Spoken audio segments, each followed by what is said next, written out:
Are you a dentist that loves detail? Do you want to know the probing depth of 15 distal buccal when you're working on number 30? Before making a treatment plan, would you like to know the medical history? You want me to wait, Ariel? Yeah, I'm not live yet. All right, cool. I'll wait. Everyone who's popping here in Zoom, Ariel's going to give you. Oh, look, we got Lewis. We got capacity crowd on Zoom. This is awesome. You're going to hear from the. Now, Paul. All right, cool. We have a short video. Ariel's going to give you out some free souvenir prizes in Zoom for you. Then we're going to have an awesome interview with Lewis Chen talking about owning multiple practices. Loves details. Do you want to know the probing depth of 15 distal buccal when you're working on number 30? Before making a treatment plan, would you like to know the medical history of the patient's third grade teacher? That sounds like you. My name is Paul, Dr. Nacho, and I'm here to give you details so you can make a good decision.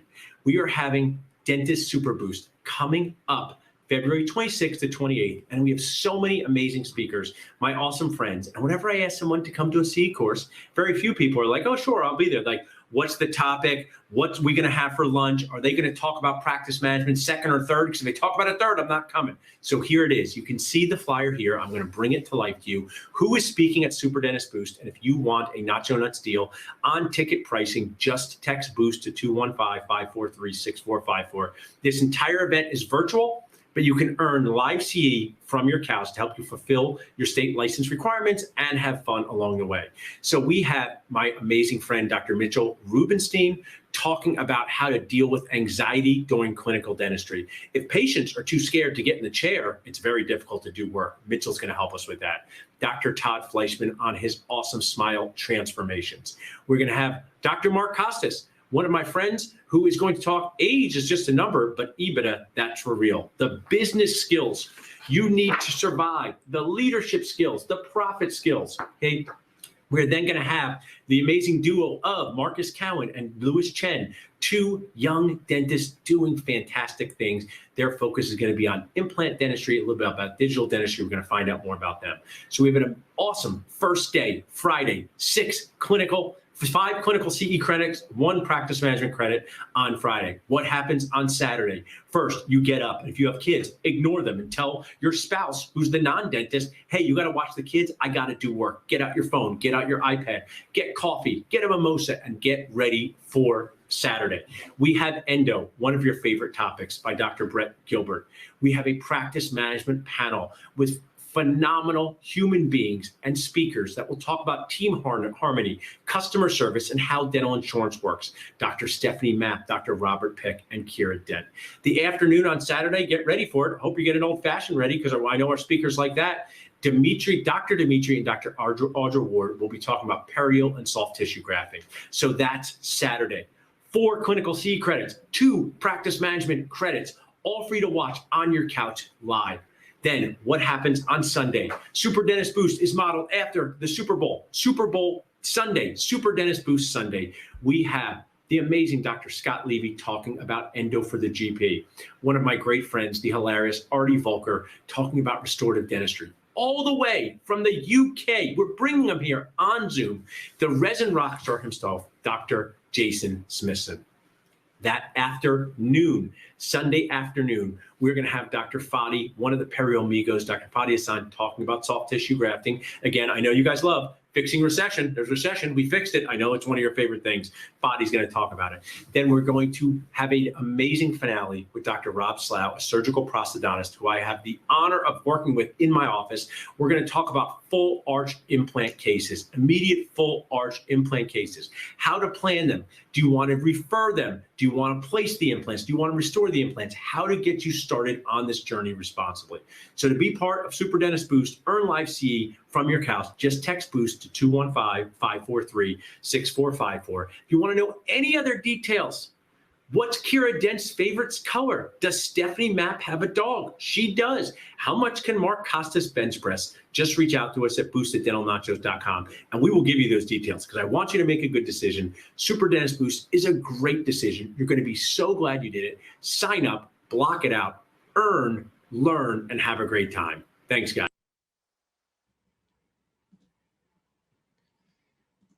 Okay, I hope I convinced all of you guys to find out more about Super Dentist Boost. We have an awesome interview here today. I usually start with people's origin stories, but I want to start in reverse. Just interviewed my good friend, Dr. Todd Fleischman. So excited to have Dr. Lewis Chen.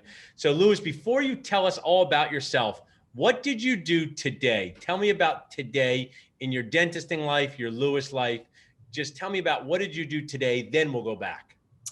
The classic usual morning routine, going to hit the gym, got to catch up with Mark Costas, got to look as good as Todd Fleischman, got to catch up with these fellas here these days. And of course, Miles. Other than that, just chimed in, popped into the office, see how things are. And then here I am, 8 o'clock. I know the day goes by quickly. We were texting at like 7 a.m. I get up. I got up a lot earlier. That you've helped me with that. I like my own morning routine. So we're both multi-practice owners, and our focus tonight is to talk about the rewards, the stresses, the challenges of owning more than one dental practice and how you got to do that early in your career. But I want to share my little Boost commercial today. Did I convince you to want to watch Super Dentist Boost, Lewis? Who are you looking forward to seeing? I like to look forward to friends and colleagues that we've met, over the years. Of course, Mark Costas, Kira, Artie, Todd. Kind of like a little bit of Todd. Watching it. He likes the banter. So unfortunately, usually we're in person doing this with New Dentist Boost or Boost Camp, but this year we're doing this virtually, and we're going to learn more about what you're going to talk about. But we have people who are watching in thinking, should I buy a practice? Should I buy more than one practice? Tell us your process from dental school, residency, and the practices you've purchased. Well, I think, Paul, you and I met when I was, I think, in my second year of residency, or probably right after residency at a Greater New York Dental meeting. The process is really simply just meeting the right people. I think that I met the right people at the right time. And fortunately, I was driven and focused, where I met my partner, my mentor. We embarked on a venture together. We did one, and we decided to just try out for another. And since then, we've been able to continue to grow that. Obviously, very, very, very hard to do so. Definitely not for the faint of the weak. Yeah, and you did a general practice residency and a 2-year one. Tell us about how did that help you? So I talk about not wanting to cry on the inside as a dentist, right? And having to develop your dentist core. And I think a lot of times dental school thinks it's just about our clinical skills, but it's about our communication, our mind skills. How did doing a multi-year GPR help you with practice ownership? Well, dental school was my main focus, was making sure that I was clinically adept walking out. And I was very fortunate to be admitted into the Bronx VA Medical Center, where I did a 1-year GPR, at least for the New York is required to practice to get your New York license. And I found it so valuable, where I was able to focus on being the best clinician possible, that I chose to stay another year and opted out of private practice, so I can continue to enhance my skill set. The reason why it's so important is that once you have a good command on your clinical skills, you can focus on developing the business. So this way you can kind of streamline and focus on certain things of your business and think less about working with your hands. Totally agree. I did a multi-year general practice residency. For me, a big part back in 2002, 2005 was learning a lot about implant dentistry. You're going to be talking about implant dentistry at Super Dentist Boost. Tell us how implants factor in to your clinical life, whether it's doing small cases, medium cases. How does that factor into more enjoyment of your career? Tell us a little bit about that. I mean, not one patient's ever the same, which is great. It's not like putting one implant in is bread and butter. It's not. It requires planning.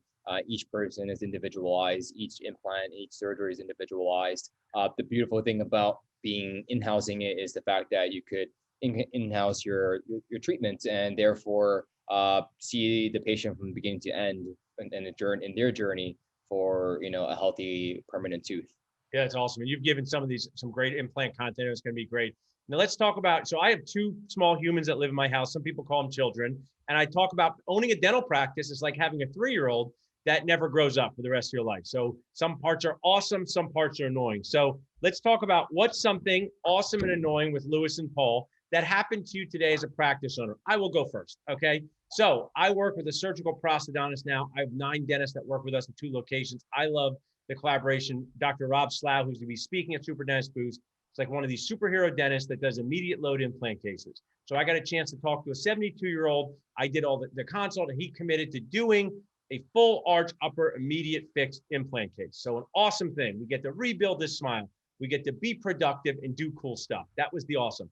Annoying, I walk in and Dentrix is not working. Okay, so when Dentrix is not working, it throws the entire office off. One of our team members, it just seemed like she was walking around the office, talking to the IT guy on her cell phone. Still didn't work at the end. It was like an extraction, Lewis, that took 8 hours and you still never got it out. So that was something that was awesome and annoying for me today as a practice owner. Could you share something in your world that was awesome and maybe also frustrating?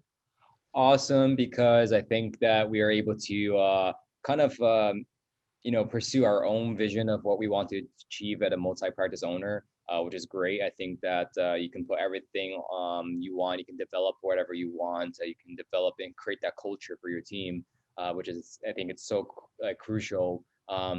The annoying thing is being able to create the culture, because I think that the process to create a culture is extremely hard, especially with a lot of different team players who are so different from one another, that how do you create this common ground where everyone can work together and achieve success in the practice. And at least for me, I've found out that coachability, creating a coaching culture has been great, but it's still something that I'm working on. But definitely one of the more annoying things is the HR part. Oh, for sure. And I mean, Sure. COVID's made it so relaxing because now Yeah. they've taken something annoying and make it even more challenging. And that's the death by 1,000 cuts thing, that you have to be resilient. You have to be patient. And that's the way it's supposed to be. People calling out, people having to stay home with their children. These are things that are unavoidable challenges that you just have to you have to lower your expectations of things going on a script. I have this book around here all the time. Great book to have if you are a multi-practice owner or just a dentist, Checklist Manifesto. But you have to be super mentally flexible to get through your day as a dentist. And I like that. All right, Lewis. Now, people like talking about their children, their pets, and their practices. Let's go back to your practice. The first practice you bought, tell us some of the details about that practice. Where is it now? Is it a restorative practice? How many ops? Let us share with us about that. Yeah, the first practice was really almost like a blind purchase, where we were kind of it was a practice that was in undergoing 2 transitions, which is a big eye opener, which we didn't really think about or give too much thought into. It was a great location next to Trader Joe's. So obviously, you go where the demand is, and demand is where people want to buy food. So we just so happened to be lucky and found a location next to Trader Joe's.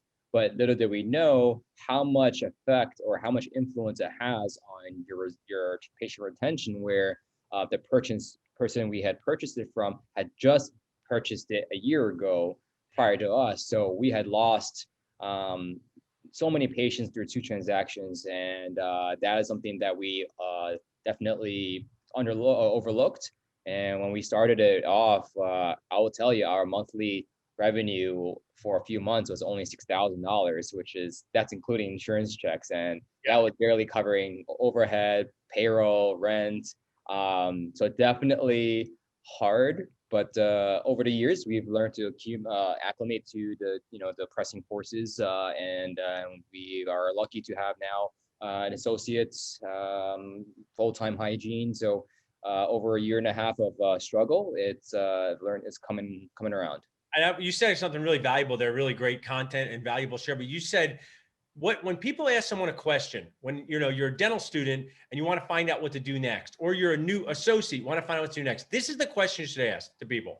What would you do that's the same, and what would you do different? Because you just shared, Lewis, you might have dug into the story of this practice being turned over a couple times, and that might have affected what you've done. And I'll share in my life, recently, Mrs. Nacho, Mary, you know her, she loves that name. She said it was so great that we traveled before we had children.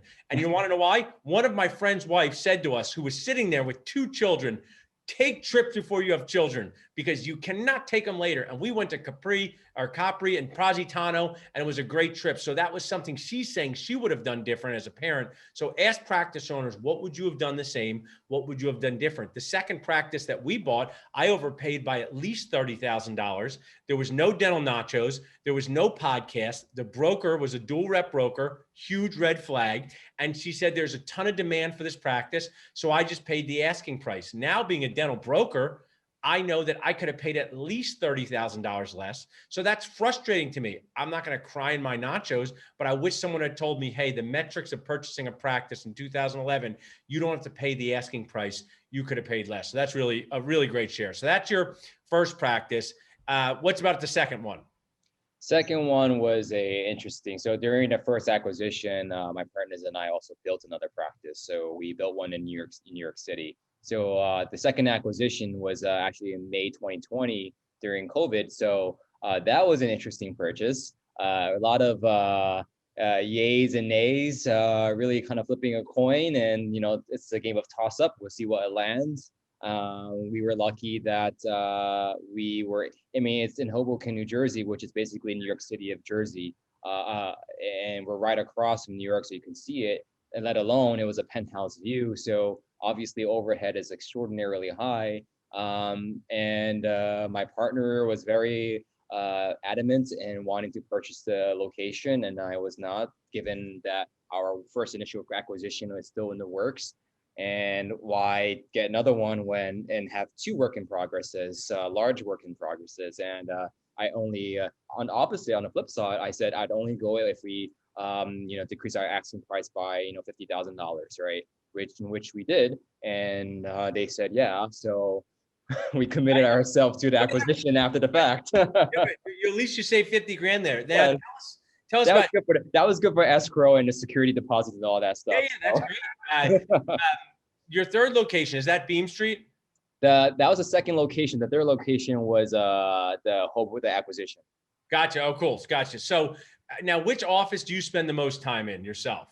I'm currently spending most of my time in the second acquisition because the first acquisition was really an experiment, trying things out, seeing a lot of failures, tons of failures actually, in order for me to reevaluate what I want in the next location, which I promised and swore to myself that I can't have that. I have to organize and manage it a lot better. So during this time of COVID, when we were shut down, I spent maybe 15, 16 hours a day rewriting all of my systems protocols and redeveloping it, implementing it, changing it, implementing it, changing it, scrapping it, doing new ones, and just day in, day out work. And then I started to have more clarity through the work. And so I want to use my second practice, which is at Hoboken, as a not a test run, but an opportunity to utilize these service and systems that I've created to see if manifest. And if it does work well, then I would reinvest my time into the first acquisition.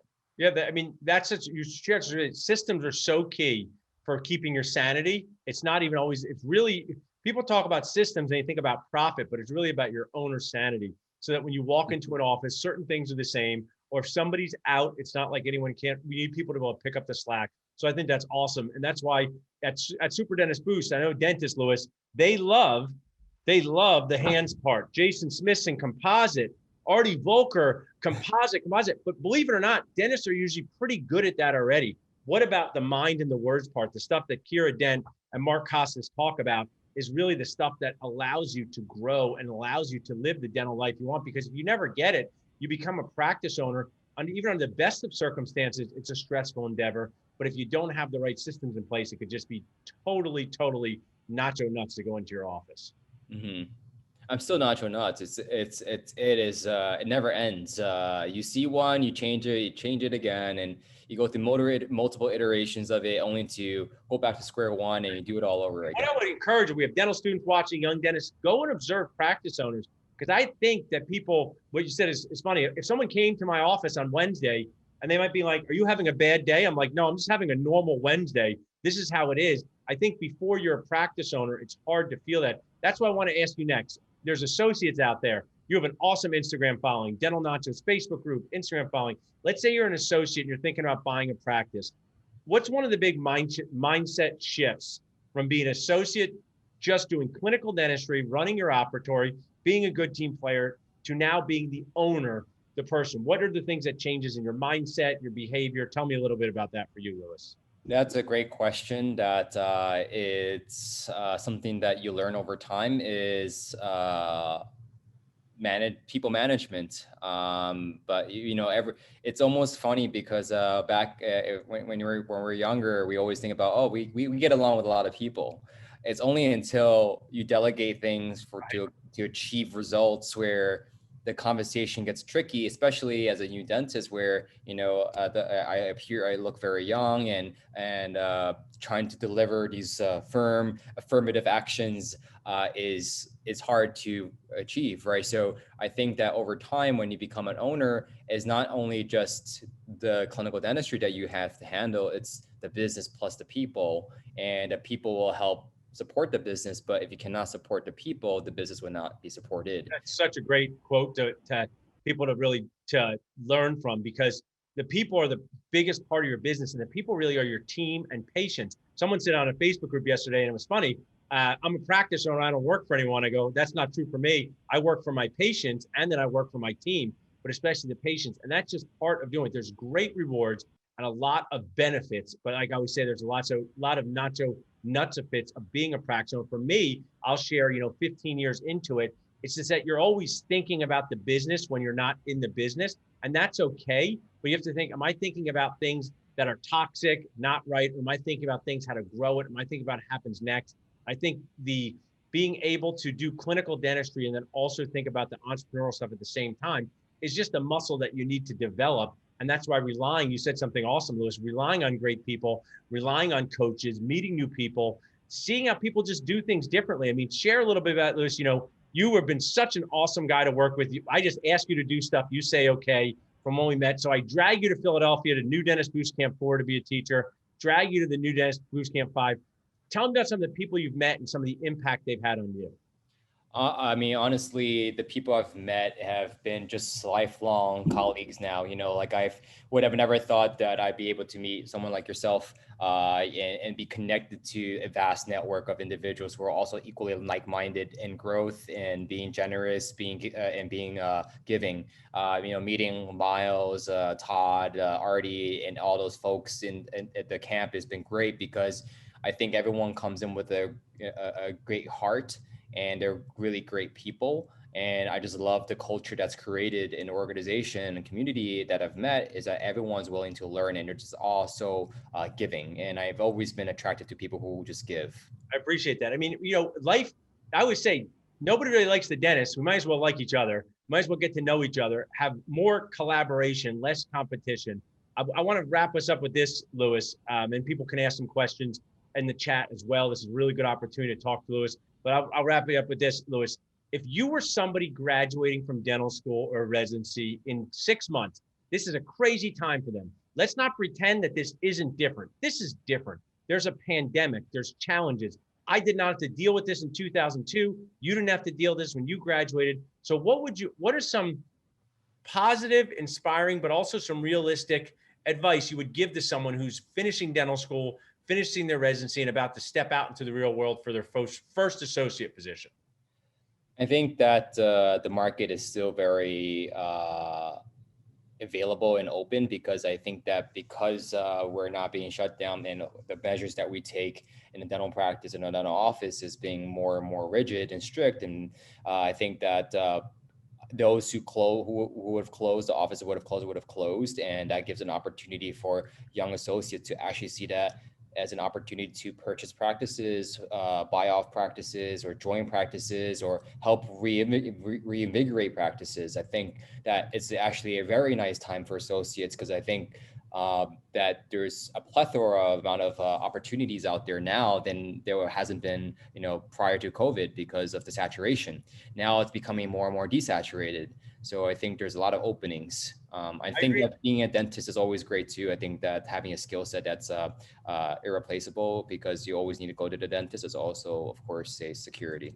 I believe that, but it's always about ABC, always be connecting. So there's somebody who reached out to me who signed up for Super Dentist Boost as a resident, and he said, I've had 12 job interviews, Paul. And I said, that's amazing. How did you do this? He goes, well, first I made a website. I did what you said. I got a dental focus attorney look at my contract. I'm connecting like crazy. I'm doing what you prescribed to do. He gets all the credit. I might just get a little credit for doing a podcast, which you've been on, and having dental nachos. But there's a dentist right now finishing his GPR HD with 12 has been on 12 interviews. So I know it could be frustrating, but go on as many of these dentisting dates as possible. Meet as many people. Connect with connectors. Who are connectors? Specialists in your area. Could be dental school faculty. Could be people who are present on social media like these groups, because people are asking us questions. People might say to Lewis on an Instagram DM, my associate just got into endo and I need a new associate in July. If you know somebody like Lewis, he can make those things happen. So really, really phenomenal.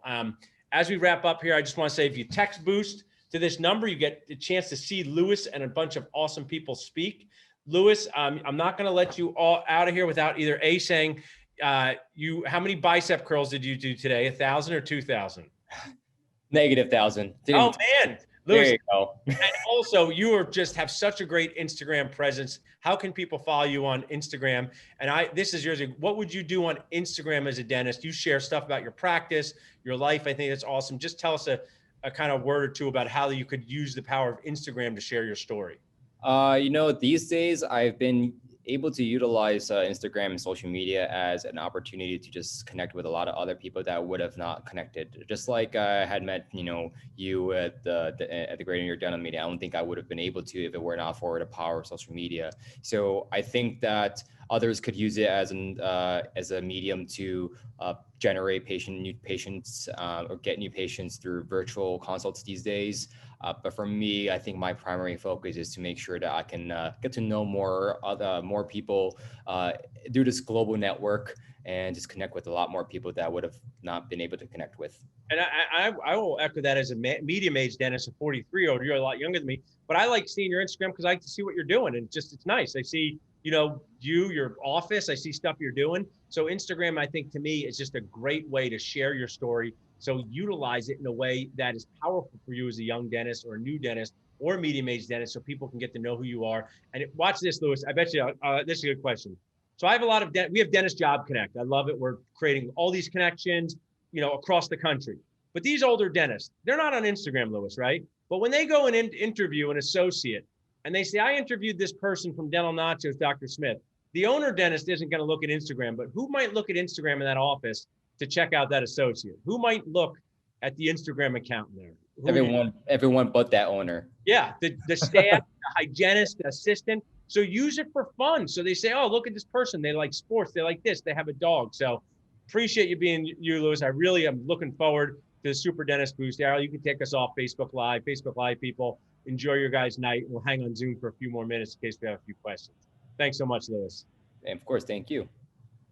There is a question.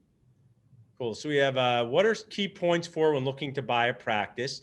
So we could do a quick speed round. Number one, most important thing, because I sell practices, is can you do the dentistry the person selling the practice was doing? So if the person selling the practice was doing all their own molar endo and you're afraid of a K file, not a good practice. If the person selling the practice was doing 50% ortho and you don't do ortho, not a good practice. So the number one thing is, can you replicate the dentistry being done? We'll go through a couple things, but that's one of mine. What do you think, Lewis? That's for sure one. I think I look at patient retention, of course, because of my first initial acquisition, did not look at that. That's another key metric is, and it's hard to measure patient retention because I think there's reporting that or getting that sort of metric is hard to get a nice fine-tuned answer. I can give you some insight from doing a lot of selling of practices, and that's a great point. You have to look at the zip code search of zip codes of where the people are, and the further away they live from the practice, the less likely they are to try the new owner. So this might be different for city and suburbs. Maybe city is just New York City could be blocks, but in the suburbs, if you buy a practice from somebody and they have print out a zip code search, make circles, and the further away, do not count on keeping those patients because a lot of times that's when they look to change. Another thing I'll add is more ops, the better. So if you're just doing one practice in your life, which is most dentists, which is totally cool, 5+ ops is a must, in my opinion. General dentistry is like running a diner. There's so many things going on at all the times. So an older dentist that made 3 ops work for 30 years, producing 600,000, that probably would drive you insane doing that. So I have number of ops, dentistry. Lewis, you have patient retention. What's another factor in buying a practice? I think another factor is a couple factors is first of all, the overall 3-year collection data. And of course, through that data, which also your payer mix, how much are from PPOs, how much are fee for service, how much are Medicaid, because that's going to also drive. Another thing that's a part of those metrics are actually the procedure codes, like, Paul was mentioning is, are you able to pick up the work, if not in-house more of the work, because you're more clinically adept and skilled and you can not refer out? Are you able to bring and keep those in-house, and how many patients are they referring out? So procedure count actually matters as well. Yeah, really excellent. We have a really good question from an awesome young dentist who I know.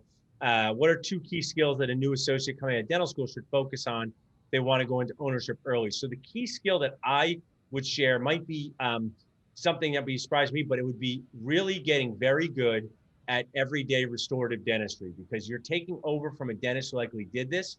So class 2s, class 3s, single tooth crowns, so that you can be efficient when replicating that type of work. Is one of the skill sets. And then I would say pick one thing that you want to do to add. Implant dentistry or ortho or endo.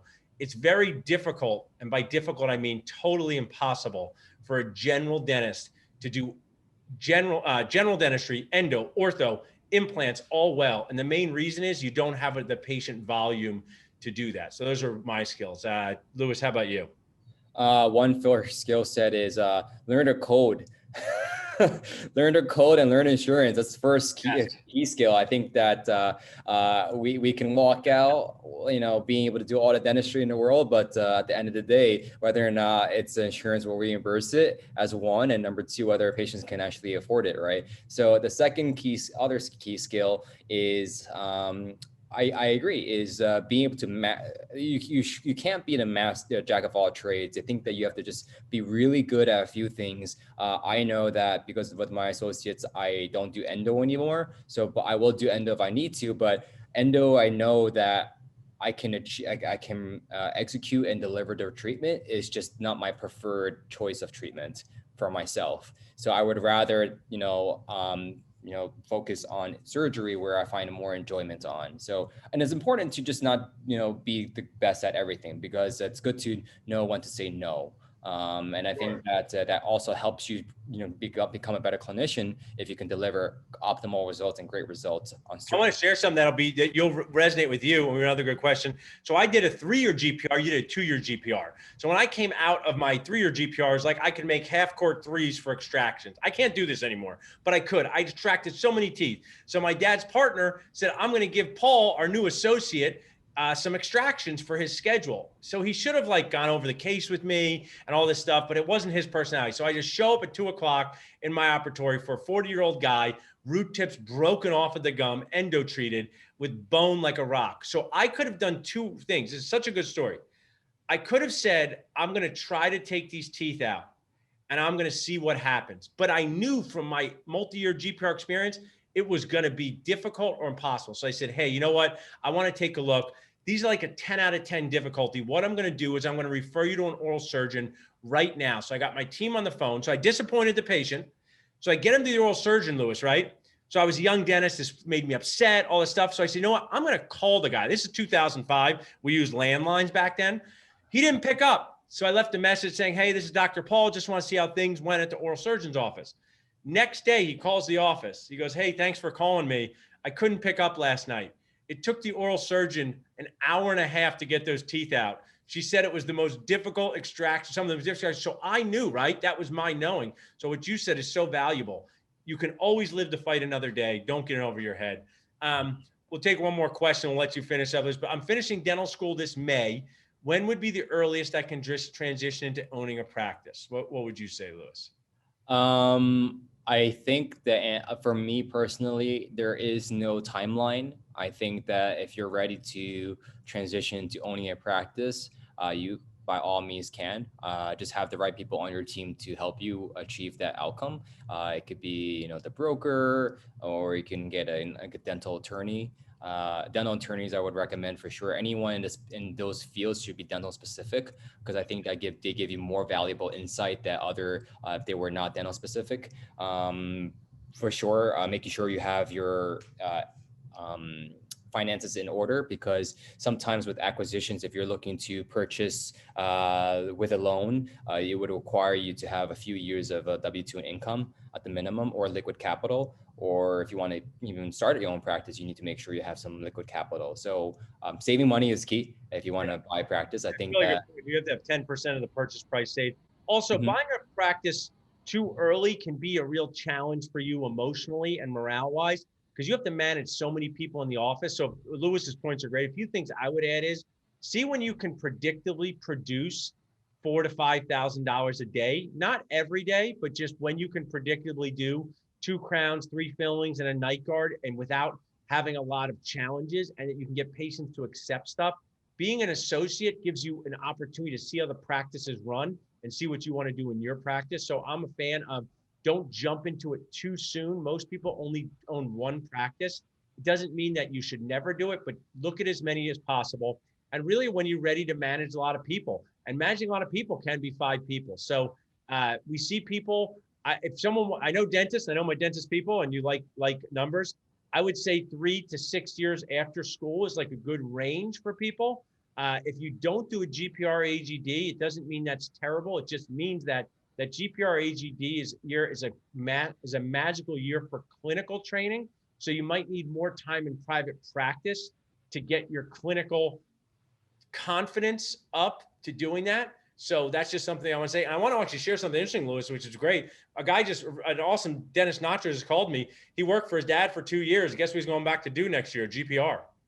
Because he said, I want to do more surgery. I want to do more cool stuff. I'm telling you, private practice, there's nothing wrong with it. It's just different. It's not trying stuff. It's a business environment. So there's nothing wrong with working in private practice for a year saying, go back and do a GPR AGD. It's like being paid for CE. So no, I agree with everything that you said. I think that when it comes to private practice, it's when it talk finances, it gets a little tricky, especially if you haven't had the opportunity to focus on being a good clinician. Like you said, you have to build a little, some level of confidence to be able to deliver great results. And if you're kind of hesitant to deliver great results, or you're not comfortable yet, focus on being, really good at that and execute and do some great dentistry first, so that when you do dentistry, you can confidently tell others that, hey, I can make sure that you could, you'll be taken care of, because I've done this so many times before. Another thing that Paul mentioned was verbiage, and a lot of the times he focused on verbiage. I think that thinking with the mind and